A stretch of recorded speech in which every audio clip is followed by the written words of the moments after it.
Hi there. Today we're going to explore the plot of the 2019 film Sweetheart. After the yacht carrying 5 friends is caught in a violent storm and sinks in the open sea, Jennifer Reaming washes up on the shore of a small tropical island. Regaining consciousness, she spots Brad, another survivor, not far away. But the relief is short-lived. A large shard of coral is lodged deep in his abdomen. With his last breath, he whispers, "Did you see it?" Jennifer gently removes the coral fragment, covers the wound with a piece of cloth, and rushes inland in search of fresh water. In the jungle, she finds several coconuts, cracks them open for their liquid, and hurries back to Brad. But it's too late. He has bled out. Crying, she takes the flare gun from his body and sets off to explore the island she's been stranded on. Soon, Jennifer stumbles across belongings and photographs of an unknown family who apparently once lived on the island. The most valuable find is 1/3 of a matchbox. When night falls, a tropical downpour begins, and she hides under palm trees deep in the underbrush. In the morning, she returns to the beach and discovers dozens of dead fish, among them, the mutilated body of a shark. It's been ripped apart in a way that suggests it was attacked by something with massive claws. Near the family's possessions, she also finds their graves. Jennifer decides to give Brad a proper burial. She digs a shallow pit, drags his body to it, covers him with sand and palm leaves. That evening, using her precious matches, she successfully starts a fire and cooks the fish she'd previously gathered. The next morning, Jennifer is horrified to discover that the makeshift grave is empty. A trail of blood leads directly to the sea. She realizes the island is home to a deadly predator. She sharpens a stick with a rock, turning it into a primitive weapon, her only hope of defense. The following day, Jennifer spots something floating in the water. It looks like luggage from the sunken yacht. She swims toward it and, diving beneath the surface, catches sight of a massive shape that fills her with primal fear. That night, she hears a plane overhead and fires the flare gun into the sky. But the pilot doesn't notice. The aircraft flies on. As the flare descends into the ocean, a towering creature, nearly 3 meters tall, bursts from the water. Panicked, Jennifer runs into the jungle, throws herself into the grass, and tries not to breathe. She hears footsteps and heavy breathing. The creature is nearby, but unable to find her, it eventually retreats back into the sea. In the daylight, Jennifer tries to build a raft using a suitcase and a life vest, but the structure is unstable and falls apart. She is forced to return to the island, convinced that the monster will return again that night. As sunset approaches, she hides inside the hollow trunk of a tree, hoping its thick walls will protect her. During the night, the creature attempts to claw its way in, but the wood holds. After a few minutes of struggle, it gives up and vanishes once more into the dark waters. The next day, Jennifer devises a trap. She uses dead fish to lure a small shark, and after several failed attempts, manages to spear and kill it. She hangs the carcass from a tree and hides in a nearby pit, covering herself with leaves. She hopes to see the creature with her own eyes, but unintentionally falls asleep. In the morning, she finds only a snapped rope. The shark is gone. On the 4th night, the tide brings in the mutilated body of Zach, another one of her friends from the yacht. Though filled with dread, Jennifer forces herself to tie the body to the same tree where the shark once hung.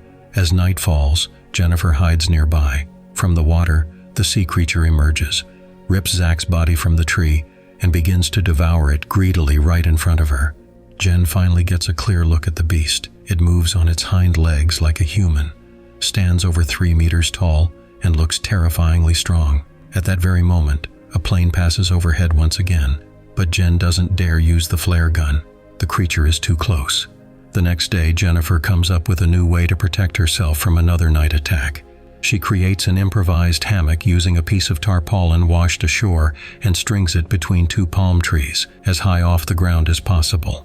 She hopes the predator won't be able to reach her at that height, but her fears come true. During the night, the creature easily reaches the hammock, tears her down, and throws her to the ground. Jennifer tries to run along the shoreline, but the beast charges through the water with astonishing speed and catches up quickly. In a panic, she stabs it with her spear. The hit lands, but the enraged monster strikes her with such force that she's thrown into the sea. Luckily, the wounded creature retreats and disappears into the ocean depths. In the morning, Jennifer spots a life raft floating in the water.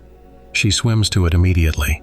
As she gets closer, she realizes it's one of the rafts from their sunken yacht. Inside are her boyfriend, Lucas, and Mia, Brad's close friend. The three survivors finally embrace on the shore, overjoyed to be reunited and hopeful for rescue. Jen tells them about the predator that hunts on the island and urges them to leave as soon as possible. But Lucas and Mia don't believe her. They think Jen is suffering from severe trauma and hallucinations.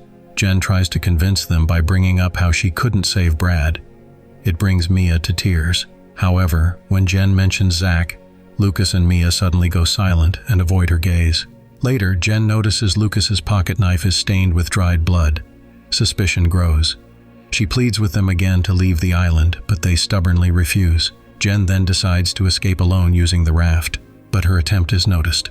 Lucas and Mia try to stop her. In the struggle, Jen kicks Mia in the head, which enrages her.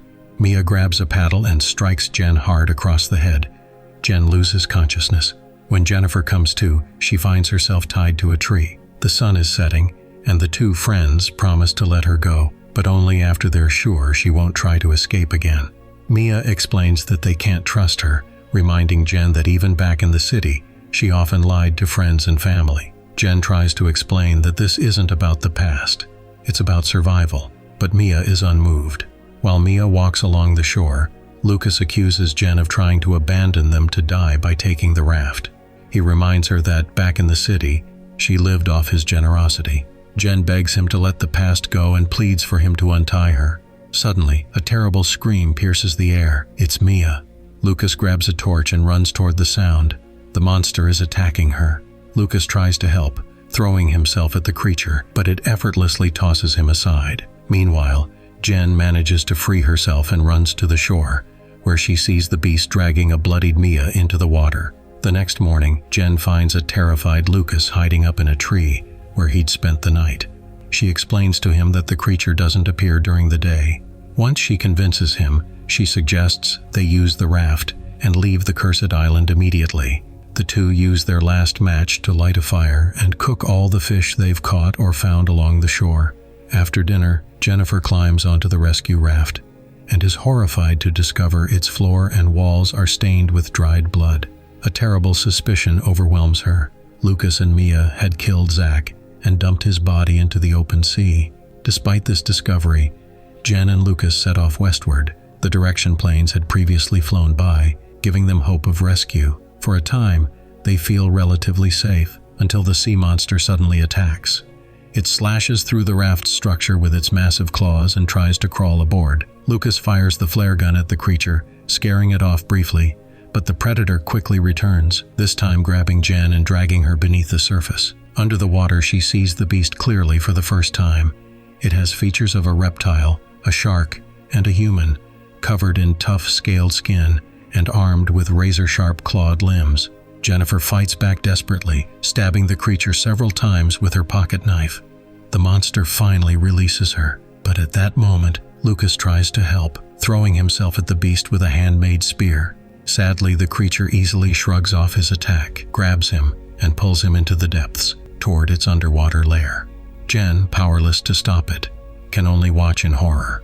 She manages to make it back to shore, where she finds the abandoned raft and the remnants of a dying fire. Summoning what little strength she has left, Jen rekindles the flames and begins preparing for a final confrontation. She knows that if she doesn't fight back, she'll suffer the same fate as the others. The girl begins writing in a journal, documenting everything she knows about the sea predator. She hopes her notes might help anyone else who ends up on this island. If she doesn't survive, she arms herself with everything she can find. From branches, she crafts dozens of sharpened stakes. From the remains of long-dead island inhabitants, she fashions crude weapons from sharp bones.